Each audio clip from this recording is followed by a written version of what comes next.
Most people think owning a Cybertruck is easy once you get past the looks. No gas, low maintenance, tons of tech. In a lot of ways that is true. But what nobody tells you is how easy it is to get it wrong. Not in a catastrophic way, just small things that quietly cost you range, time, money, or make the experience worse than it should be. And the weird part is, most of these mistakes feel right until you actually live with it.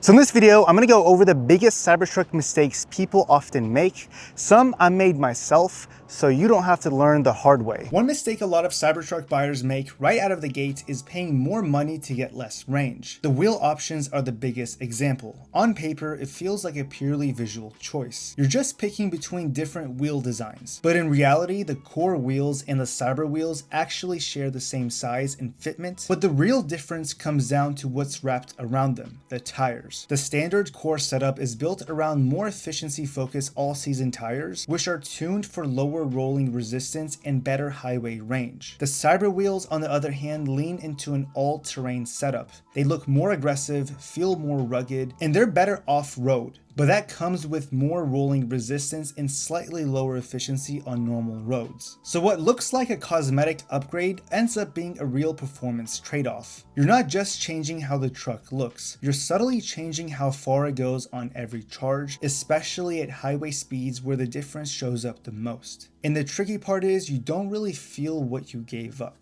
The truck still drives the same, still feels fast, still feels capable, but your usable buffer slowly shrinks. Over time, you just adjust to a version of the truck that's a little less efficient than the one you actually started with. That's why this mistake happens so often. It looks like a styling decision, but it quietly becomes a day-to-day range decision you live with every time you unplug. The Cybertruck bed looks like it should be completely sealed, especially with the tonneau closed. Visually, it gives off that vault-like storage impression where you assume anything back there is basically protected like a trunk. But in reality, it's still a truck bed system, not a sealed cargo compartment. It can handle rain and normal weather just fine, but water can still get in through the seams and edges, especially in heavier rain or when water starts pooling or running across the cover. That's the part that catches people off guard. You'll see someone throw luggage, camera gear, or electronics back there thinking it's fully protected, and then after a storm or even just a long drive in bad weather, they realize moisture still made its way in. It's not a flaw, it's just the difference between weather resistant and actually waterproof. But if you treat it like a sealed trunk instead of a functional bed, that assumption can get expensive pretty quickly. A lot of people see the Cybertruck stainless steel exterior and immediately assume it's basically indestructible, that you can just use it, abuse it, and not really worry about anything. And to be fair, it's more durable in some ways than a traditional painted body panel. It doesn't have paint to chip in the same way, and it can handle certain impacts better than most trucks. But that's where the misconception starts, because more durable is not the same as does not get damaged. The surface still picks up fingerprints almost instantly, water spots can bake in if you're not careful, and small scuffs or surface marks show up more than people expect, especially in certain lighting. So instead of a truck that you never have to think about, it's actually more like a truck that's just different to maintain. If you treat it like it's immune to wear and tear, it starts looking worse way faster than people expect. Not because it's fragile, but because it still reacts to the real world like anything else. That's also why I ceramic coated mine. It makes a huge difference with fingerprints, water spots, and keeping it looking clean day to day. But the process on the Cybertruck is nothing like a normal car. So I made a full video on that if you're considering it. Link is in the description below. The Cybertruck puts a very different kind of stress on tires than most people are used to. It's heavy, it has instant torque, and even the way it delivers power, especially off the line, puts a lot more load on the rubber than a typical gas truck. What that means in practice is that tire wear happens faster than most owners expect. Not just a little faster, but enough that you can burn through a set of tires significantly earlier if you're not staying on top of rotations. And the frustrating part is that it doesn't really announce itself. There's no warning or obvious change at first, you just start to notice small things. The truck doesn't quite feel as efficient, and the ride gets slightly uneven, or you just look at the tires one day and realize the wear pattern is already way off. By that point, you're usually not preventing the issue anymore. You're just reacting to it. That's why rotation matters so much on this truck. It's not a performance mod or an optimization trick, it's just one of those boring maintenance habits that quietly decides whether your tires last a normal lifespan or get replaced way earlier than you should. Real quick, if you're enjoying this video so far, be sure to drop a like and hit that subscribe button. It really goes a long way in supporting this channel. This is probably one of the most common mistakes and also one of the most misunderstood. A lot of new Cybertruck owners treat 100% like the default goal, like you're supposed to fill it up every night the same way you would with a gas tank. But EV batteries don't really work that way, especially in something this large. Sitting at a full charge for long periods puts more stress on the battery than most people can realize. It's not about the immediate issue, it's more of a slow, long-term effect that builds up over time without you noticing it. So if you're plugging in every night and constantly waking up to 100%, you're basically choosing convenience over long-term battery health without ever feeling the downside in the moment. What most people end up settling on is a daily limit somewhere around 70 to 80%. And the interesting part is that once you set it there, you stop thinking about it completely. The truck just stays in that usable range and everything feels normal. The key is to understand that 100% isn't the ready state, it's more like a situational tool for road trips, long drives, or when you actually need the full buffer. Not something you default to every single day, because over time that habit doesn't feel like a mistake until you realize you've slowly been trading long-term range for short-term convenience the whole time. And I can actually show you exactly what I mean with a real example. I've made the drive from Nashville down to Chattanooga 3 times now. First trip I took it leisurely, stopped for breakfast along the way, charged at a supercharger along the route, had dinner at Riverdance in Chattanooga with a great view of the river on the way back. I was relaxed, no range anxiety, no stress. Now the second and third trips, I charged to 100% the night before leaving. About a 270 to 280 mile round trip. I made it both times without touching a charger this time. Obviously stopped for breakfast along the way both times again, and also stopped at Ruby Falls and Signal Mountain along the way back for some elevation and terrain testing, and I drove back with some range to spare. That's 100% used correctly. A planned road trip where you know the distance, you charge intentionally the night before, and you arrive home comfortably. That's the situational tool, not your Tuesday morning commute. Tint is one of those upgrades that doesn't feel important until you've actually lived with the truck for a bit, especially with how much glass a Cybertruck has. Without ceramic tint, the cabin heats up a lot faster than most people expect. It's not just a little warm, it's the greenhouse effect where the interior bakes in the direct sun. And when you get back in the truck, everything feels noticeably hotter than it should. And once that happens, the HVAC system has to work harder just to bring the cabin back down to comfortable temperatures. It's not something you really notice in isolation, but over time it adds up in comfort and efficiency in a way that's easy to overlook. Ceramic tint changes that experience pretty dramatically. It cuts down a lot of that heat before it even enters the cabin, which means the truck stays cooler to ambient temperatures and just feels more consistent to live with day to day. It's one of those upgrades where you don't think about it while it's working, but you definitely notice it when it's not. I actually broke down the exact tint percentages I ended up using on the sides, rear, and especially the windshield in a separate video because the Cybertruck is a bit unique with how much glass you're dealing with. I'll link that video in the description below if you want the full breakdown and what to watch out for. A lot of people fall into this trap where they're not really deciding to buy the Cybertruck, they're just constantly waiting for the next one. It usually starts small, you're thinking maybe the next battery update will have more range, or the next software version will fix something, or a refresh is just around the corner. And with Tesla, that feeling never really goes away because there's always something evolving in the background. The problem is Tesla doesn't operate on a clean model year cycle like traditional cars. Updates and improvements roll out continuously. New features show up through software, hardware changes happen quietly, and the product just keeps moving forward without a defined stopping point. So instead of a clear moment where you feel like you should buy, you end up in this loop where there's always a slightly better version coming soon. And the longer you sit in that loop, the more you delay actually using the thing you're thinking about buying in the first place. At some point, the real trade-off isn't between versions, it's between owning the truck now and actually experiencing it, or waiting indefinitely for a version that never really stops improving anyway. One of the biggest mistakes is expecting the Cybertruck to behave like a traditional gas truck in every situation. A lot of people subconsciously bring over that mindset. Fill it up, tow it, drive it hard, don't really think about efficiency, and assume it'll respond the same way. But with a Cybertruck, small things matter a lot more than people expect. Highway speed has a slightly more noticeable impact on range, towing changes consumption in a way that can catch you off guard, and even something as simple as a driving style or wind conditions can slightly shift efficiency more than you'd expect coming from a gas truck. That's where the frustration usually comes from. It feels inconsistent at first, not because anything is wrong with the truck, but because you're expecting the same stability you get from combustion engine platforms. Once you stop treating it like a traditional truck and start thinking of it as an EV that happens to be built like a truck, everything starts to click. The behavior doesn't change, you just stop expecting the wrong thing from it. This next one is a big deal, and it catches a lot of people off guard.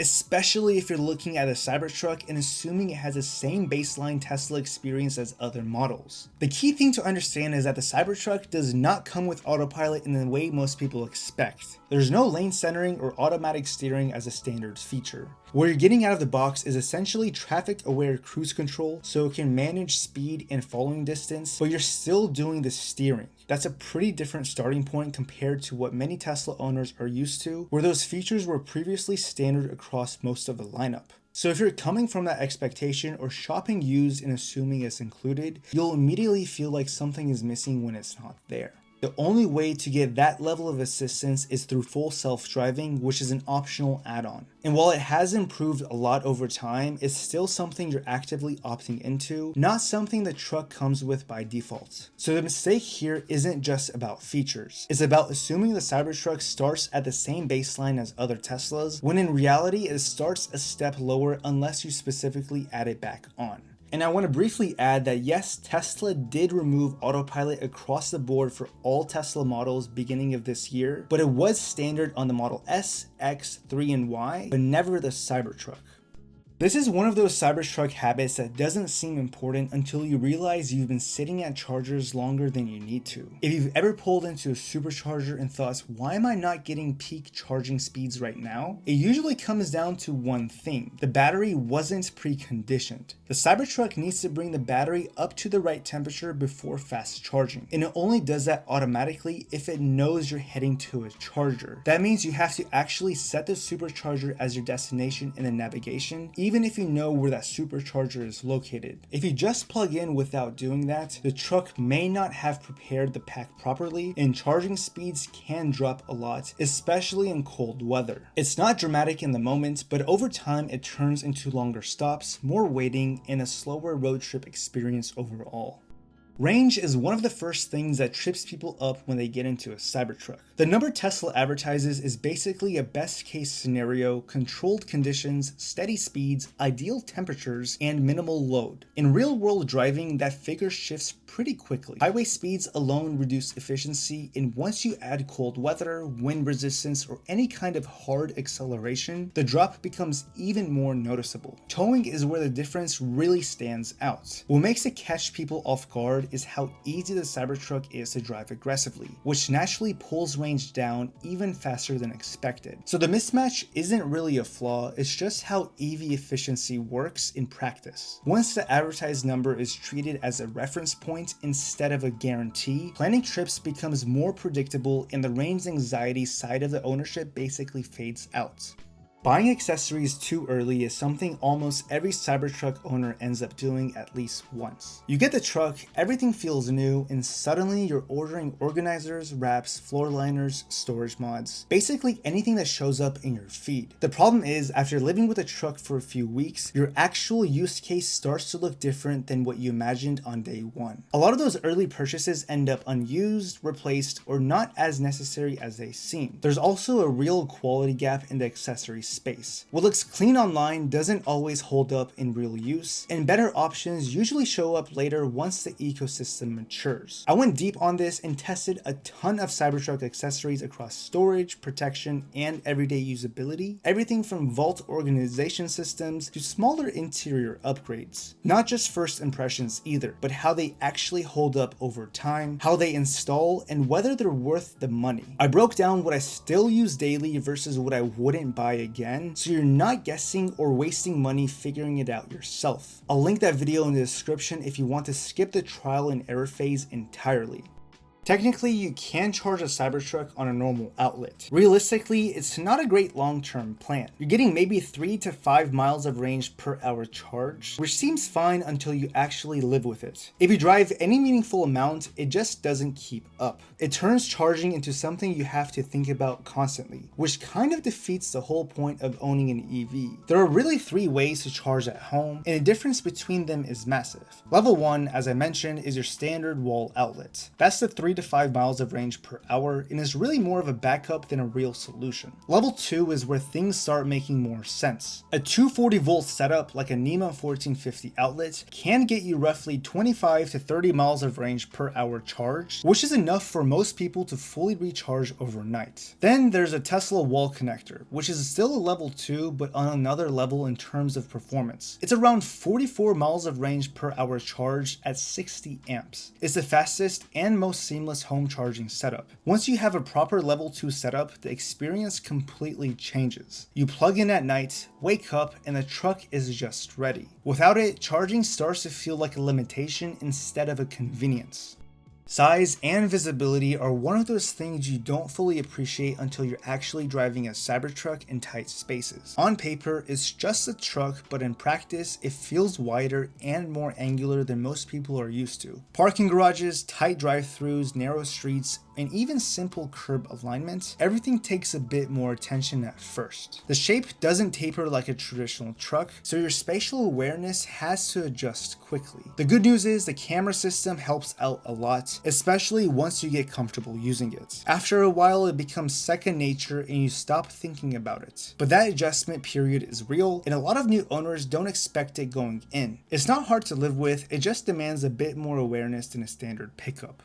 Switching your display from miles to percentage is one of the easiest upgrades you can make to your experience. Most people stick with miles because it sounds more intuitive, but in reality, it's constantly moving. It changes based on your speed, driving style, elevation, temperature, wind, basically everything. So instead of giving you a clarity, it actually makes you second guess what you're seeing. One minute it looks fine, the next it drops and it feels like something is wrong when nothing actually is. It's the same way you think about your phone. You don't care how many hours are left, you just look and see 40% and know where you stand. Once you make that switch, you stop overanalyzing every fluctuation and just start driving normally. Planning becomes simpler, charging feels more straightforward, and that constant mental math disappears. It doesn't change the truck itself, but it changes how you interpret it, and that alone gets rid of most of the range anxiety people usually feel early on.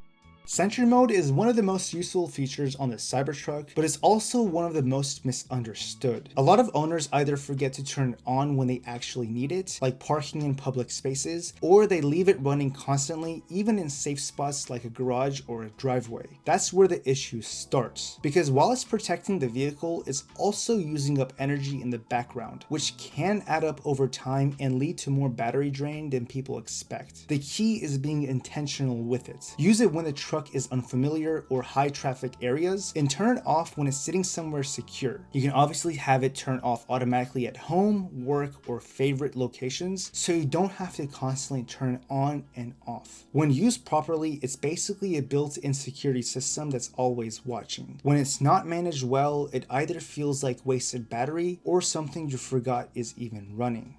Delivery day is one of those moments where excitement usually takes over, and that's exactly why mistakes happen here. The Cybertruck might look perfect at first glance, but this is really your only clean opportunity to slow down and actually inspect everything before accepting it. Handle alignments, trim fitments, small scratches, software glitches, things like that are easiest to flag right then and there, not after you've already driven off the lot. A lot of people rush through it because they're excited to finally take delivery, and then only notice small issues days or weeks later when it becomes harder to get addressed. Taking even 15 to 20 minutes to walk around the truck, open everything, test features, and really look closely can save a lot of back and forth later. I'll link below a delivery day checklist that I use myself to take delivery of my Cybertruck. It's not about being overly picky, it's just about making sure the truck you're accepting is actually the one you're paying for. At the end of the day, the Cybertruck is one of those vehicles that gets better the more you understand it. Once you dial in how to charge it, how to drive it, understand what actually matters versus what doesn't, that's where the Cybertruck really shines. If you own a Cybertruck, what are some things that you wish you knew earlier? Leave a comment down below. Also, hit that like button and subscribe to the channel. And as always, thank you guys for watching, and I'll catch you in the next one.